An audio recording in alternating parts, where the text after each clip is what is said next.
할렐루야. 오늘 수요일 예배를 비대면으로 또 온라인 영상으로 여러분들을 만나서 함께 예배하게 되었습니다. 오늘은 창세기 30장 말씀을 가지고 함께 은혜를 나누겠습니다. 함께 예배하고 또 말씀 듣고 기도하는 아름다운 교회 모든 성도님들 가운데 성령님의 은혜가 또 위로하심이 평강을 주심이 또 마음에 담대함을 주심이 있기를 주님의 이름으로 축원합니다. 창세기 30장을 보시면 경쟁하는 야곱 집안의 모습을 보게 됩니다. 어떤 모습으로 어떤 이유로 경쟁하는가 하면 자녀를 낳는 문제로 출산하는 일에 경쟁이 붙었습니다. 이 경쟁한다는 건 사람에게 있는 기본적인 심리인 것 같습니다. 사람은 상대적으로 누군가와 마주하게 되면 이기고자 하는 경쟁 심리를 갖게 되죠. 이 경쟁이란 것은 같은 목적에 대해서 서로 이기거나 앞서려고 다투는 것, 이것이 바로 경쟁의 정의입니다.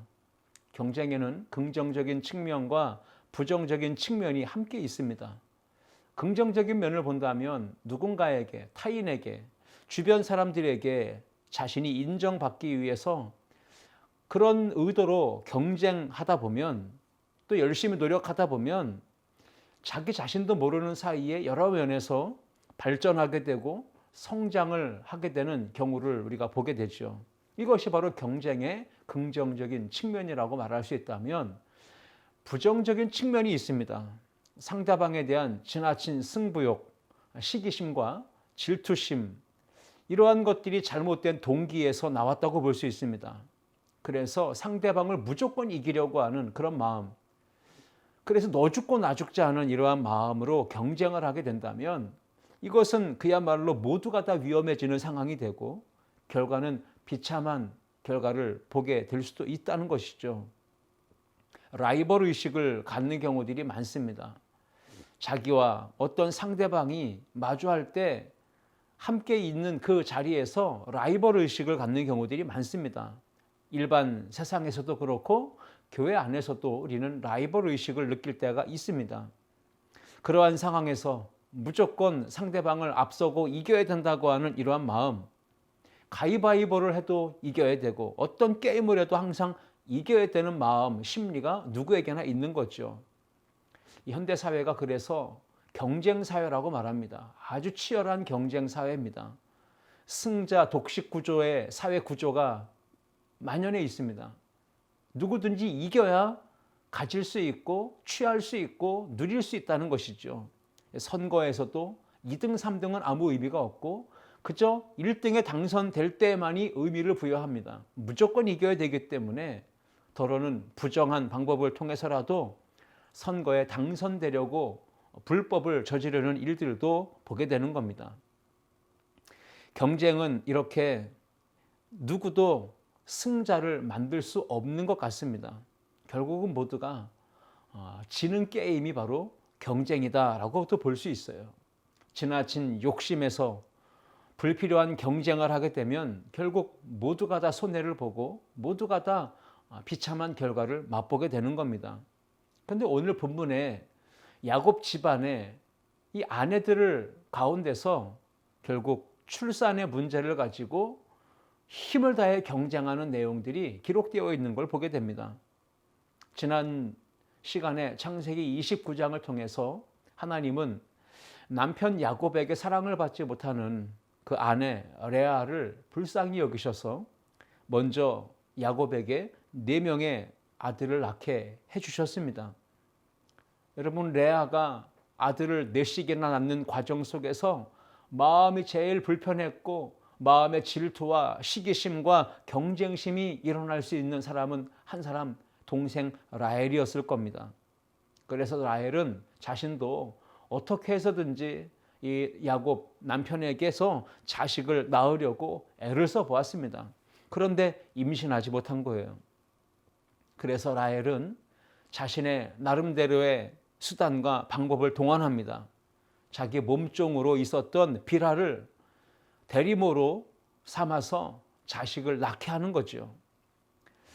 그래서 이 비라를 통해서 라헬이 임신을 하게 되는 과정 속에 또 레아도 경쟁의식을 갖습니다. 그래서 동생 라헬을 바라보며 너만 몸종이 있느냐? 나도 몸종이 있다 라고 하면서 이 레아는 자기 몸종이었던 실바를 또 대리모로 삼아서 아들들을 또 낳습니다. 그래서 라헬도 또 레아도 그 여종 실바와 또 비라도 결국은 이렇게 경쟁하는 구도 속에서 자녀들을 낳게 됩니다. 결국 라헬도 나중에는 그렇게 애타게 기다리던 자녀를 낳게 되는데 요셉을 낳았고 이후 창세기 35장에 가서는 베냐민을 낳게 되는 걸 보게 됩니다. 그렇게 해서 야곱의 집안에 출산 경쟁이 매우 치열했다라는 것을 우리는 성경을 통해 보게 됩니다. 레아는 자녀를 6을 낳았습니다. 르우벤, 시므온, 레위, 유다, 이사갈, 스불론, 그리고 딸을 하나 낳았어요. 아들 6에 딸 하나를 낳은 거죠. 라헬이 몸종 비라를 통해서 낳았던 자녀는 둘입니다. 단과 납달리였고요. 레아가 또 시기심과 경쟁심에 실바를 통해서 낳은 자녀가 둘이 있는데 갓과 아셀이에요. 그리고 마지막으로 라헬이 직접 자신의 몸을 통해서 낳은 자녀가 둘이 있어요. 요셉과 베냐민입니다.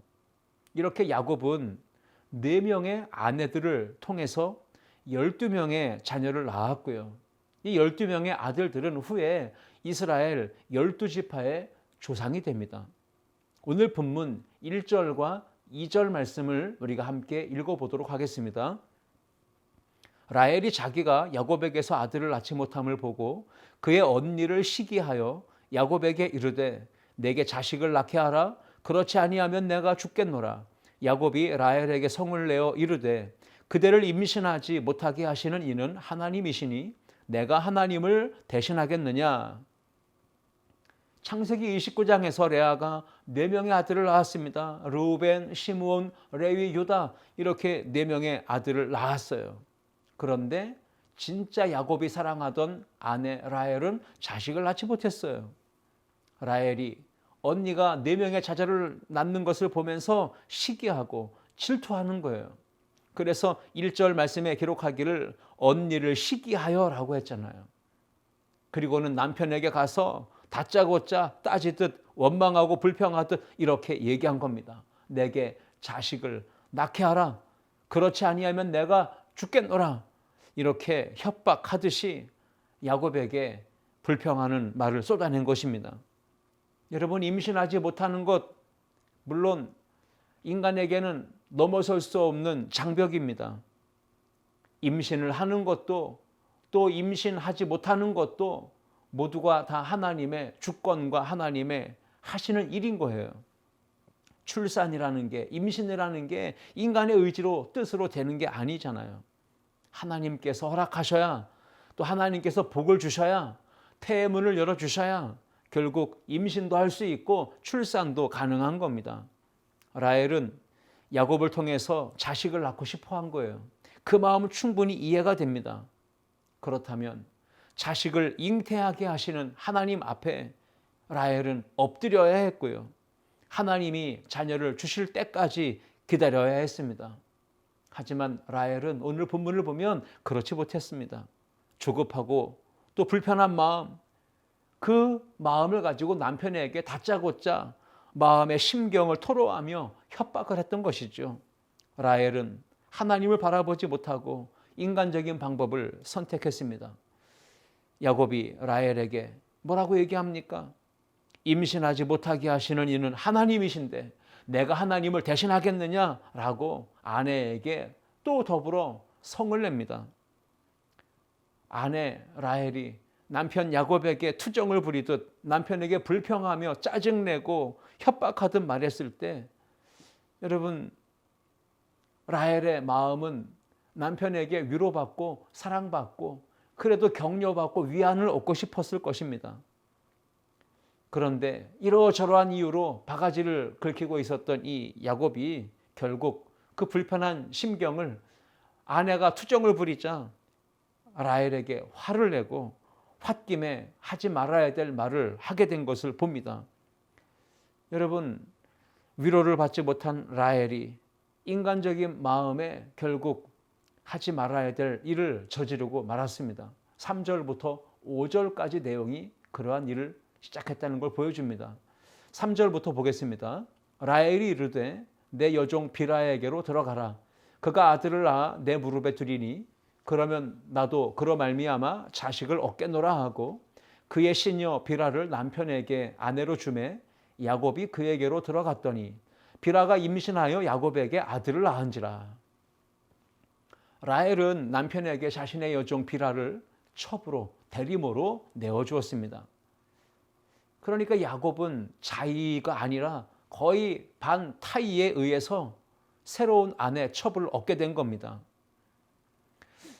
여러분, 이 첩을 통해서 대리모의 역할을 통해서 남편이 야곱이 아이를 얻었습니다. 여종이 낳은 아이였지만 아버지인 야곱은 자기 무릎에 이 아들을 품고 자기 아들로 여긴 거예요. 여종의 입장에서 본다면 자기가 아들을 낳았지만 자식을 낳았지만 결국 주인에게 자식을 빼앗긴 꼴이 되는 것이죠. 야곱이 아내의 여종 비라에게로 들어갔고 그러한 상황 속에서 야곱은 어떻게 했어야 옳을까요? 우리가 이렇기를 좀 바라보면 어떨까요? 야곱이 남편으로서 아내가 제안하는 것을 그대로 받아들일 것이 아니라 라헬을 막아서고 남편이 오히려 자식을 갖고 싶어 하지만 임신하지 못하는 그 아내 라헬을 위로하고 또 격려하고 또 사랑으로 품어주며 설득하는 것이 더 우선되어야 하지 않았을까 하는 생각을 해봅니다. 이렇게 아내에게 얘기했으면 어떨까요?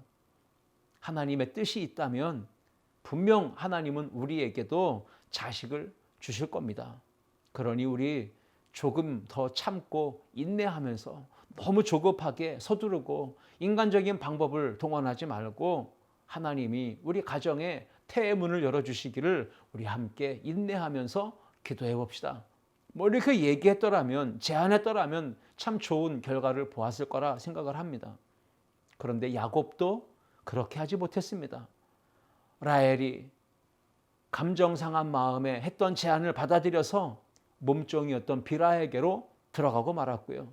결국 비라가 임신을 해서 아들을 낳았던 것입니다.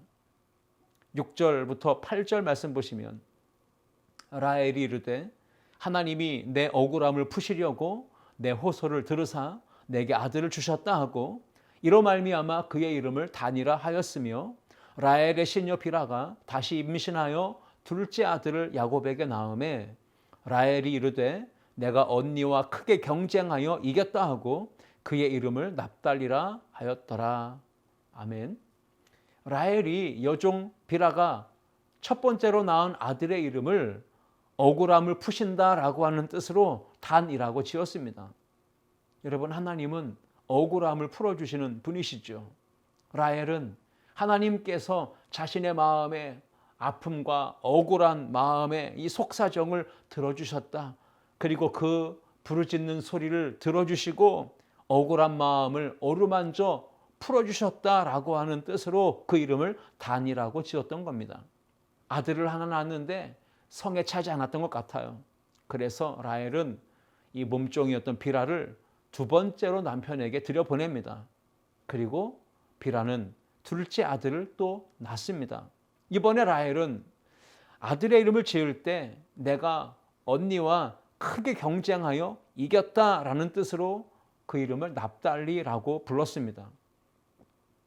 라헬이 아들들의 이름을 지은 것을 볼 때 우리는 라헬에게서 언니 레아에 대한 매우 큰 경쟁심과 시기심, 질투심이 있었던 것을 보게 됩니다. 그러니까 내가 언니 레아와 크게 경쟁하여 이겼다라고 하면서 이름을 짓지 않습니까?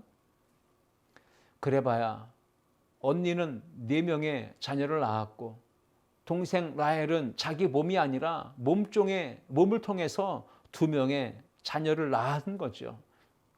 4대 2입니다. 그런데도 불구하고 라헬은 자기가 이겼다고 얘기하고 있어요. 라헬은 시기와 경쟁으로 자기 몸종 비라를 대리모로 삼아 아들 둘을 얻었죠. 단과 납달리를 얻은 겁니다. 그렇게 두 아들을 낳은 다음에 라헬의 태도가, 눈빛이, 언니를 바라보는 모든 눈빛이, 태도가 달라졌습니다. 어깨가 으쓱해지고 기고만장해지고, 여러분 이렇게 되니까 언니 레아의 마음에 또한 시기심이 발동한 겁니다. 경쟁심이 일어난 겁니다. 그래서 라헬, 너만 여종이 있느냐? 나도 여종이 있다라고 하면서 자기 여종 실바를 데려다가 남편 야곱에게 또 들여보냅니다. 이렇게 경쟁은 계속해서 나쁜 꼬리에 꼬리를 물게 되는 겁니다. 경쟁자가 잘못된 방법을 사용하고 같이 잘못된 방법을 또 동원하게 된다면 계속해서 악순환의 고리는 반복될 겁니다. 여러분, 우리는 사회생활하든 교회생활하든 대인관계 속에서 상대방과 경쟁을 하게 될 때가 있습니다. 선의의 경쟁을 하는 것은 좋습니다. 그런데 경쟁심, 시기심, 질투심에서 비롯된 경쟁을 하게 되면 결국 하나님의 백성다운 삶을 살기가 어려워집니다. 상대방이 비록 저급하고 저질스럽게 잘못된 세속적인 방법을 동원하면서 나온다 할지라도 하나님의 백성인 우리 성도님들은 수준 높게 그리고 고상하게 상대방의 경쟁의 유도에 반응할 수 있어야 돼요. 라헬이 여종을 통해서 부적절한 방법으로 자식을 낳았을지라도 언니 레아는 똑같이 부정적인 방법을 동원하고 사용하지 말았어야 했습니다. 그런데 자기의 태문이 닫히고 출산할 수 없게 됐다는 사실을 알았던 이 언니 레아도 동생과 똑같은 방법을 취하게 됩니다. 9절부터 13절 말씀입니다. 레아가 자기의 출산이 멈춤을 보고 그의 시녀 실바를 데려다가 야곱에게 주어 아내로 삼게 하였더니 레아의 시녀 실바가 야곱에게서 낳은 아들을 낳음에 레아가 이르되 복되도다 하고 그의 이름을 가시라 하였으며 레아의 시녀 실바가 둘째 아들을 야곱에게 낳음에 레아가 이르되 기쁘도다 모든 딸들이 나를 기쁜 자라 하리로다 하고 그의 이름을 아셀이라 하였더라. 레아도 자기의 출산이 멈춤을 보고 자기 여종 실바를 야곱에게 첩으로 대리모로 내어준 겁니다. 레아도 동생 라헬처럼 경쟁심이 많았던 거죠. 이렇게 해서 결국 야곱은 자기의 뜻과 의지와 아무 상관없이 레아의 여종 실바도 아내로 맞이해서 결국 아내가 넷이 되었습니다. 그리고 이 레아의 여종 실바는 야곱에게 두 아들을 낳아줍니다. 갓과 아셀이죠. 실바가 낳은 아들의 이름을 갓이라고 지었어요. 그 이름의 뜻은 복되다라고 하는 뜻이죠. 그리고 실바가 낳은 두 번째 아들의 이름을 아셀, 기쁨이란 뜻으로 지었습니다.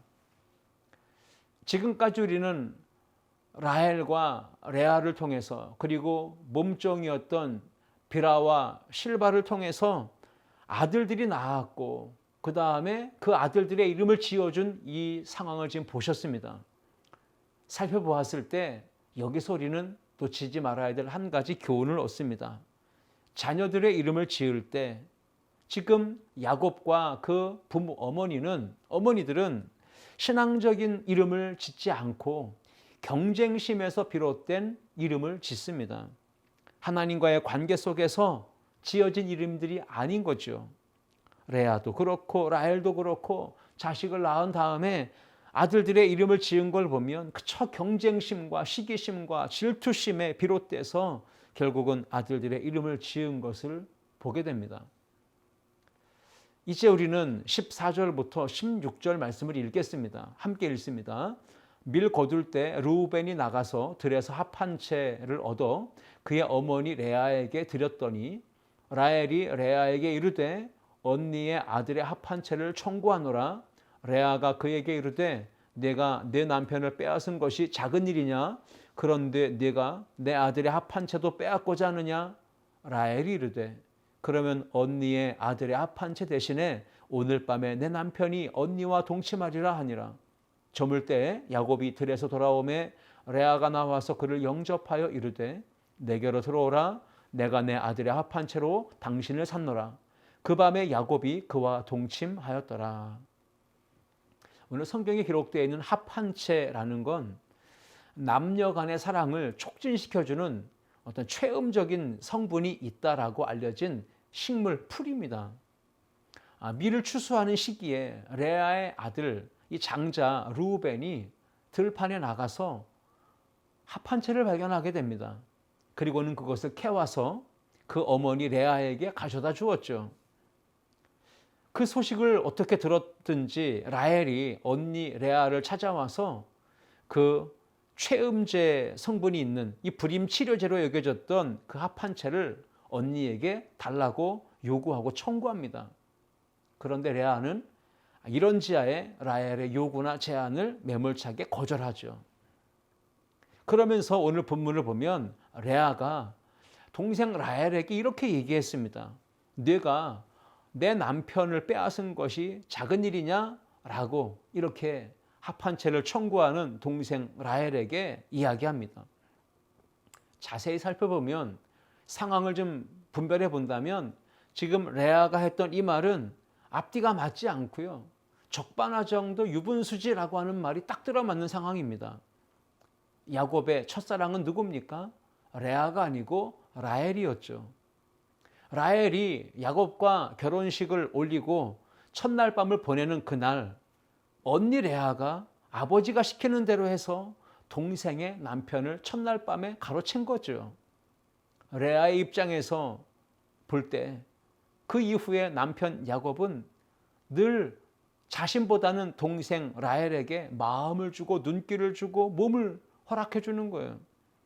그런 상황 속에 레아는 마음이 상하고 나의 남편 야곱을 동생 라헬에게 자기가 오히려 뺏겼다고 생각할 수밖에 없었던 것이겠죠. 야곱은 두 아내 사이에서 레아와 라헬 사이에서 공평하게 남편으로서의 의무나 역할을 잘 감당하지 못한 것 같습니다. 지혜롭게 행동했어야 될 텐데 그러지 못했다는 것이죠.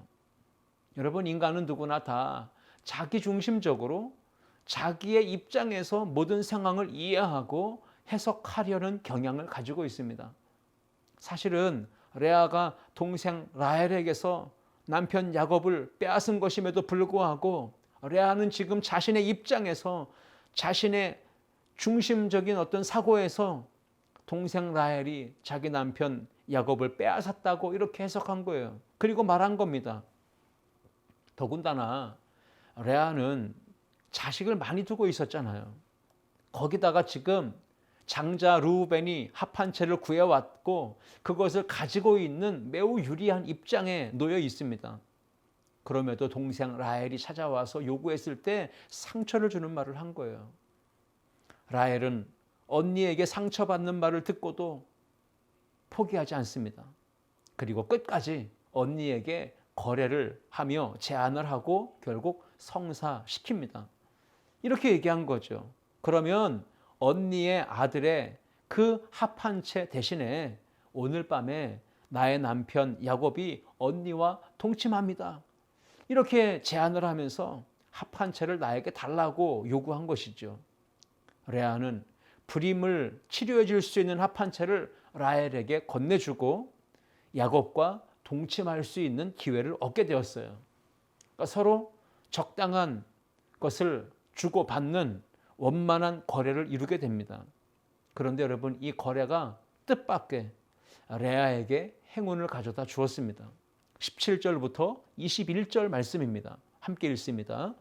하나님이 레아의 소원을 들으셨으므로 그가 임신하여 다섯째 아들을 야곱에게 낳은지라. 레아가 이르되 내가 내 시녀를 내 남편에게 주었으므로 하나님이 내게 그 값을 주셨다 하고 그의 이름을 이사가리라 하였으며, 레아가 다시 임신하여 여섯째 아들을 야곱에게 낳은지라. 레아가 이르되 하나님이 내게 후한 선물을 주시도다. 내가 남편에게 여섯 아들을 낳았으니 이제는 그가 나와 함께 살리라 하고 그의 이름을 스불론이라 하였으며, 그 후에 그가 딸을 낳고 그의 이름을 디나라 하였더라. 합한 채를 얻은 쪽은 동생 라헬입니다. 그러니까 아이가 생겨야 되는 쪽은 분명히 라헬이 맞죠. 그런데 합한 채를 넘겨주고 야곱과 동침할 기회를 얻었던 이 레아가 오히려 자신은 아이를 낳을 수 없는 몸임에도 불구하고 다시 태문이 열리고 임신을 하게 되는 놀라운 기적을 보게 됩니다. 그래서 레아가 자신의 몸에서 또다시 아들을 낳았고요. 그 아들의 이름을 이사갈이라고 불렀습니다. 대가, 값을 이야기하는 것이죠. 레아가 또 임신해서 6번째 아들을 낳았고요. 그 아들의 이름은 스불론이라고 지었습니다. 여기서 우리는 17절 말씀에 보듯 하나님이 레아의 소원을 들으셨으므로 라고 하는 표현을 보게 됩니다. 이 말은 레아가 남편 야곱의 사랑을 많이 사모했고요. 그리고 하나님께 기도했다라고 하는 걸 보게 되는 겁니다.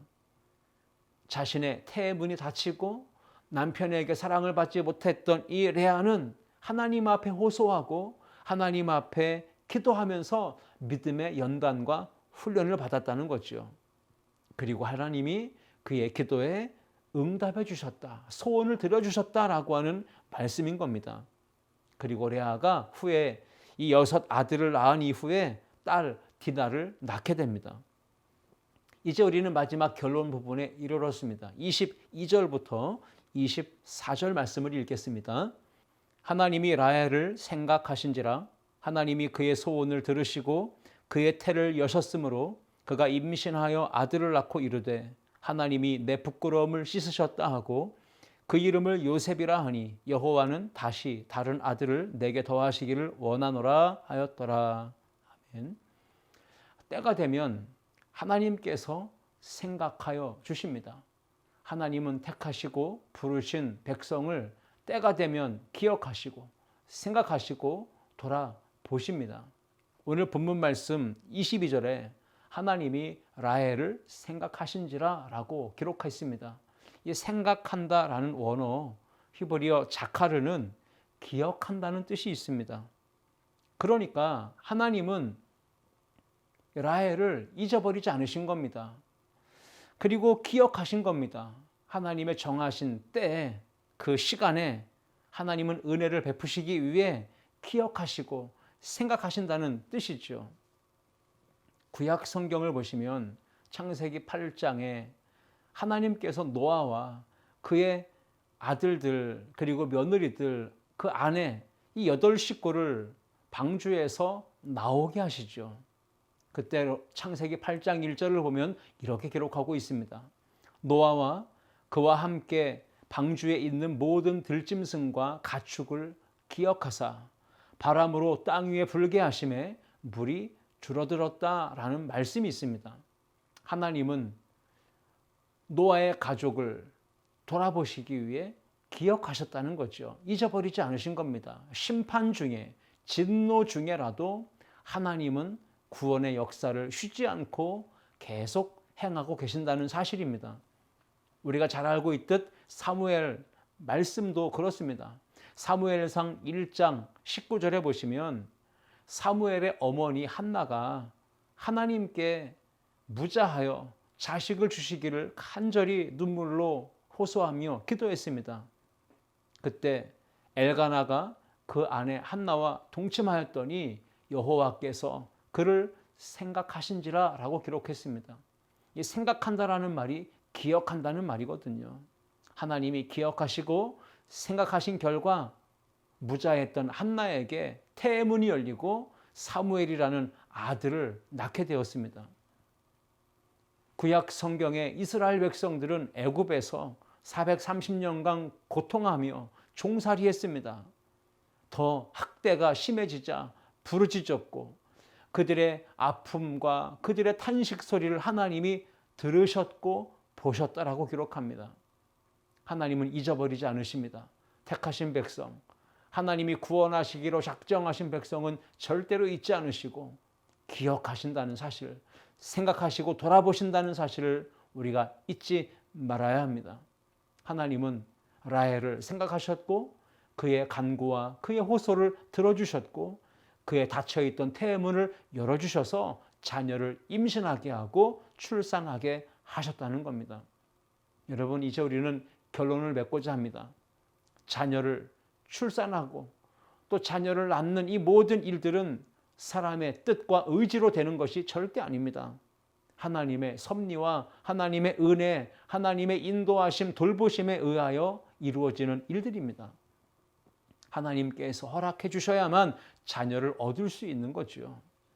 하나님께서 라헬을 들으셨고 라헬의 마음을 다 들어 응답해 주신 것입니다. 라헬이 자녀 문제로 인해 하나님께 부르짖고 기도했더니 하나님께서 그의 소원을 들으시고 그의 태를 열어주셨다라고 기록한 겁니다. 사람은 부족함이 있을 때 하나님을 찾아야 합니다. 연약하고 문제가 있을 때, 인생에 고민이 있고 답답한 일이 있을 때 하나님께 부르짖고 소원을 아뢰어야 합니다. 그때 하나님의 때가 되면 하나님이 생각하시고 기억하시고 돌아보신다는 사실입니다. 오늘 여러분 어려움이 있나요? 고난이 있나요? 인생의 문제를 만났습니까? 위기가 있습니까? 하나님 앞에 기도하십시오. 하나님의 때가 되면 우리 하나님이 여러분들의 삶을 돌아보실 것입니다. 여러분들을 잊지 않으시고 기억해내시고 반드시 그 소원대로 응답해 주실 줄 믿습니다. 야곱의 가정의 출산 경쟁 보시니 어떻습니까? 자녀들이 태어나는 과정, 그 안에 시기와 질투와 경쟁심이 얼룩져 있습니다. 거기다가 부적절한 인간적인 방법을 통해서 여종들이 대리모로 동원되고 그 역할을 감당하면서 자식들을 12명을 낳았습니다. 여러분, 12명의 자녀들이, 이 배다른 형제들이 결국 한 지붕 아래서 함께 생활하고 성장해 나가는 과정들을 생각해 보십시오. 지지고 볶고 싸우고 다투고 경쟁하면서 여러분 그 가정의 생활이 여러분 얼마나 불협화음이 많았겠습니까? 그 집안에 평화가 있었겠습니까? 늘 패가 나뉘어지고 갈라지고 서로 갈등하고 다투는 일들이 많지 않았겠습니까? 여러분, 그럼에도 불구하고 그러한 과정들을 통해서 세워진 가정이라 할지라도 하나님의 약속은 여전히 그러한 가정의 모습을 통해서도 이루어져 가고 있다는 사실을 우리는 잊지 말아야 합니다. 우리의 실수와 잘못 때문에, 때로는 부적절한 방법 때문에 경쟁하는 상황이 더 치열해질 수 있겠지만 하나님은 결국 은혜를 베풀어 주시고 그 마음의 소원을 들어주시고 인생의 약함을 하나님께서 품어주셔서 모든 것이 합력하여 선을 이루게 하신다는 걸 믿으시길 주의 이름으로 축복합니다. 인생을 살아가다 보면 모든 일이 완벽하게 다 잘 될 수만은 없습니다. 때로는 우리가 실수한 결과로 잘못된 결과물이 우리에게 다가올 수도 있습니다. 그럼에도 불구하고 여러분 실망하거나 낙심하거나 좌절하거나 또는 포기하지 마십시오. 왜냐하면 모든 것을 합력하여 선을 이루어 가실 하나님이 계시기 때문이고 그 하나님께 여러분의 삶의 모든 부분을 맡겨드린다면 믿음으로 나아간다면 반드시 하나님의 때에 아름다운 열매로 모든 것이 결과를 맺게 될 줄 믿습니다. 그러므로 우리는 연약함을 인정해야 합니다. 우리의 부족함을 인정해야 합니다.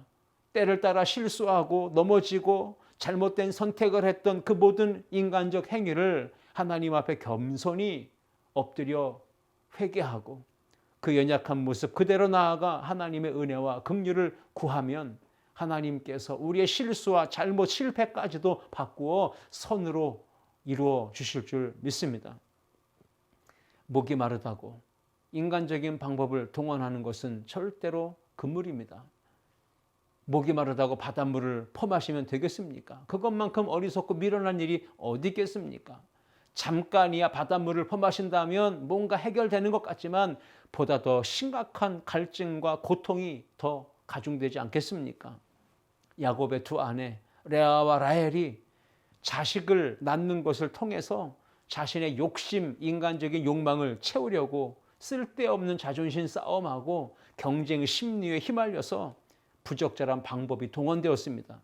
자식을 낳기 위해 서로 경쟁하고 질투하고 시기했습니다.